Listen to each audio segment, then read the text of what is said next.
ci fu mu war a dem.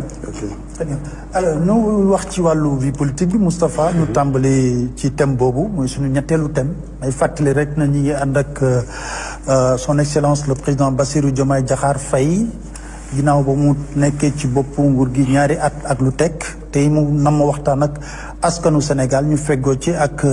suñu ñaari nattaango El Hadj Assane Gueye ak Moustapha Diop bu Walfadjri Moustapha. waaw dañ ko bëgg a dooree ci li nga xam ne moom lañ tuddee la publication des avant-projets de loi nga xam ne semaine bii la génn Sénégal yu bari question yi ñuy posé wu mooy yow ci sa bopp yaa annoncé woon que ni avant la fin du premier trimestre du mois de l'année 2026 publication dana am li ma bëggoon a xam mooy pourquoi retard bi ak lan ngay tontu ñi nga xam ne dañu jàpp ne loolu lépp le président de la République mooy def du dilatoire pour gagner du temps. D'abord volonté politique bu marqué moo waral ñu am tey avant projet yooyu parce que suñ ñëwoon tamit defuñu ko gaw ma ne dina doon Sénégalais yi loo xamante ne dañu koy toppe mais à partir du moment où conviction la ci ñun ma def ko sama programme sur la base de laquelle Sénégalais yi élire nañ ma def ay dialogue décider d'un processus inclusif processus boobu mooy dialogue sur assise sur la justice dialogue sur le système politique bu ñu jógee ci dialogue bi ma mettre en place un comité d'experts parce que bind yombul ñiy bind c'est des magistrats yoo xam ne ils sont dañu xam la matière électorale c'est des professeurs agrégés de droit c'est des praticiens du droit mais terewul ça ba jusqu'au dernier moment dañuy laalaat les textes rawatina nag boo bëggee def ay textes yu bari war a xool seen articulation war a xool ndax article jàll na parfois nga laal ko mu chamboulé yépp c'est pas facile de légiférer il faut que sénégalais yi ñuy seetaan comprendre que processus législatif pour autant de lois qui sont aussi révolutionnaires yombewul noonu bu ñu defee comité d'experts yooyu dañoo dabuwante parce que diggante 2024 mai 2024 ak mai 2025 beneen dialogue ñëw na heureusement ba lu ñu doon waxtaanee yenn propositions yi dafa recoupé wu notamment la cour constitutionnelle notamment le processus électoral ak leneen ñu fusionner le comité d'experts mu reprendre les projets après ñu door a xool nag ça c'est le travail des techniciens lu ñu porté tamit c'est une volonté politique c'est une vision politique ñu def un comité de relecture pour xool est-ce que consensus yi dégagé wu de ces dialogues-là ont été clairement matérialisés est-ce qu'ils ne sont pas en déphasage par rapport ak vision bu ñu porté et que les Sénégalais ont positivement sanctionné le 24 mars 2024 bu ñu defee loolu ba pare dafa am loo xamante ne ñun la engagé en premier chef man le président de la République j'ai tenu personnellement à regarder les projets de loi ci bi ma koy xool entre-temps il y a eu des ajouts parce qu'ils sont en relecture permanente yenn yi il fallait que ñu waxtaane ko parce que il y a un dialogue au début il y a un dialogue en interne et il y a un dialogue à la fin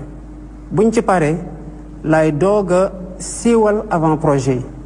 soxlawuma ci def benn dilatoire dama bëgg que ñu am les meilleurs textes qui soient meilleurs textes yi war a nekk textes yu gën a inclusif moo tax bi ma koy siiwal dama ne texte yaa ngoog yéena ko moom def leen ko appropriation parce que la constitution Moustapha man ëpp ma la ci doole kenn mënoo génne ci constitution boobu parce que loi bu la tënk ci biir dëkk bi ci constitution boobu la tey kon ni ma ci amee wàll mën ko gis en interne noonu laa ko war a partager ak Sénégalais yi ñoom tamit ñu xool ko ku ci na andi xalaatam te ñu continuer dans l'esprit consensus et constructif bu ñu am depuis le début maintenant que les projets de loi sont là li am solo mooy Sénégalais yi gis nañu le contenu moo am solo Moustapha ñaata at a ngi nii ngeen doon dégg ñuy wax bulletin unique biñ koy wax ba tey est-ce que gis ngeen ñi am majorité jëmal bulletin unique ñaata at a ngi nii ñuy wax affaire fichier bi opposition bi di marche pour accéder ci fichier bi ñun ñi dañ ko ñaxtu diggante 2017 ba 2024 ba sonn léegi révision permanente ñaata at a ngi nii ay nit doon bind ba pare duñ jot seen carte d'électeur ñii dem fii ñu ne leen seen carte fee la génn loolu yëpp luy jeex la kon il y a eu des pas importants la commission nationale électorale nationale autonome ñu ngi koy remplacer avec une commission indépendante bu nar a jël les prérogatives de la direction générale des élections ñu génne ko carrément parce que li may bañ mooy les suspicions chaque élection bu doon jot da ngay dégg opposition récuser le ministre de l'intérieur parce que daf koy soupçonné mu amee ministère yoo xam te ne jotoon nañ fi def ay déclarations yoo xam ne dafay gën a réchauffer le champ politique kon ces projets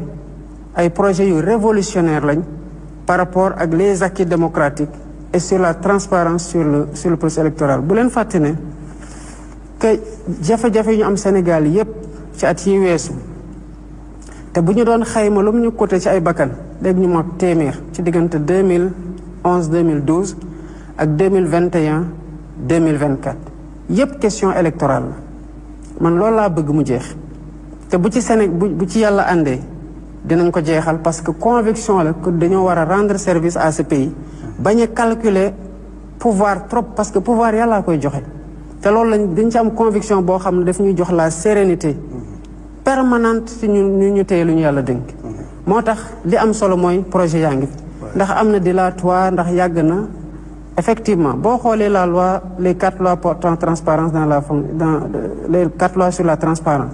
annoncé naa ko bi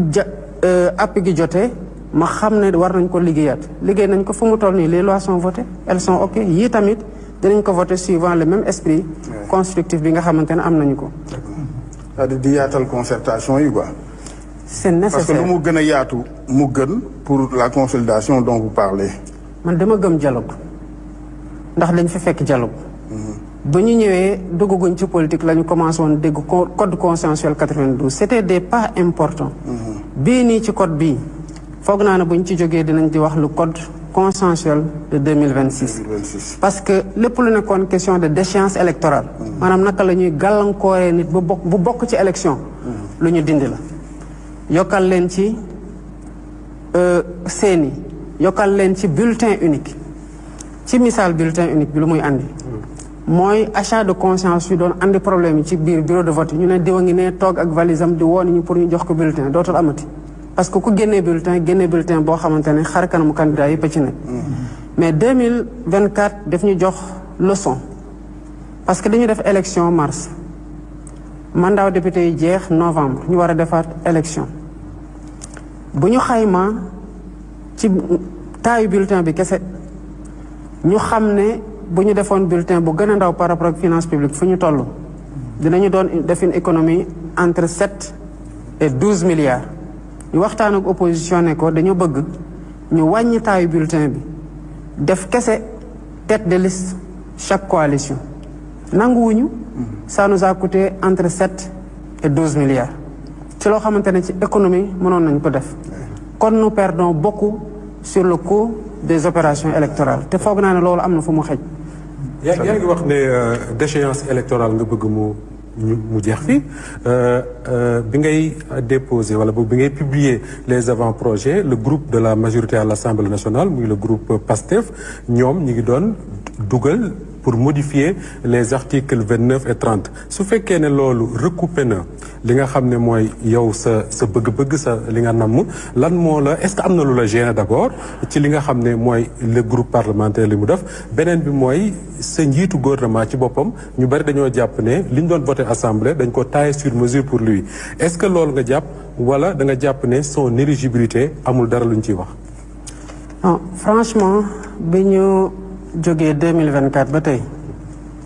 question éligibilité boobu mosul nekk sama problème parce que liñ ko xañee woon mu bokk mooy nekkoo électeur élection yooyu rek ñu ko xañee bokk ci nekkoo électeur wote na ci ñu dem novembre 2024 mu voté waat waaye ñu fal ko mu am un mandat qui est suspendu et qui est en cours kon man jàpp ma ne loolu mos na nekk un problème fondamental processus bii nag andi loi yooyu te même disposition boobu moo nekk ci code électoral bi mooy dialogue majorité bi bokk na ci consensus yi majorité bi bokk na ci parce que bu majorité bi noonu nekkul consensus kon consensus la am kon déchéance bi consensus la bu ñu bokk seeni consensus la bulletin unique consensus la révision permanente liste électorale consensus la dépôt caution avant ngay retirer fiche parrainage pour mettre de l'ordre consensus la nouvelle loi sur les partis politiques consensus la ak yeneen wax naa la ne après dama teg des comités d'experts di rapport yi génne comité d'experts yooyu liggéey jéebale ma ne leen nañu ñëw xool orientation politique pour bañ ci réero ñu xool orientation politique yi ma ne nañu teg un comité de relecture bi liggéey jéebale un code électoral dans lequel au-delà de la déchéance am na des avancées majeures bulletin unique CENI ak yooyu kon j'ai pas compris effectivement que ñu dem seppi ci benn point dugal ko ci procédure d'urgence pour voter une loi parce que day mel ni court-circuiter dynamique boo xamante ne mu ngi woon en cours pour loo xamante ne normalement bu code bii di ñëwee ak lu mu comporté yépp ba pare comporter la même disposition boo demee ci disposition transitoire yi dina wax ne que les dispositions de la loi buy porter code électoral bu ñu réviser sont abrogées kon boo moytul dinañ ko changer ñu dawalaat tuuti ñu abroger ko mais une majorité reste une majorité et l'Assemblée nationale am nañu droit initier des propositions de loi loolu seen prérogative la mais gisuma woon l'urgence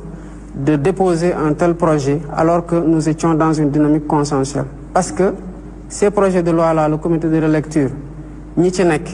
sama conseil juridique mu ngi ci le conseil juridique du premier ministre le président de l'Assemblée nationale le directeur général des élections parce que dafa nekkoon ci comité d'experts bi ma bëggoon bu ñu dee waxtaan bu amee loo xamante daf leen rëcc ci li waral ñu bindee disposition bi nii moom mu mën leen ko clarifier ensuite il y a eu d'autres ñi ci bokk comme le président du groupe parlementaire je pense que le ministre Amadou Ba le ministre Bamba Cissé et je pense que Tall liggéey nañ ci à un moment donné donc ñooñu ñoo tëgg andi bu ñu tëggee andi j'ai regardé il y a eu quelque chose qui a voulu être introduit au dernier moment sur lequel laajoon nañu waxtaan nañu ci bu mu paree j'ai pris le temps de lire je suis très pris mais j'ai tenu à lire certains projets de loi et j'ai lu la constitution la cour constitutionnelle la loi sur les partis politiques je pense que c'est la loi le code électoral la jotul woon am temps lire ko ba mu jeex mais au moins dem naa ci disposition yi sur la déchéance bu mu wóor ma ne que nous avons le même projet de loi pour que mu bañ am malentendu entre ñun lu ñu nekk di def ak li Assemblée nationale di nekk di def kon sous ce rapport on a été très transparent très ouvert très inclusif pour réeroo bañ ci am. Monsieur le Président ci loolu gis nañ ne taxawaayu opposition bi ñenn ci opposition bi nee nañ ne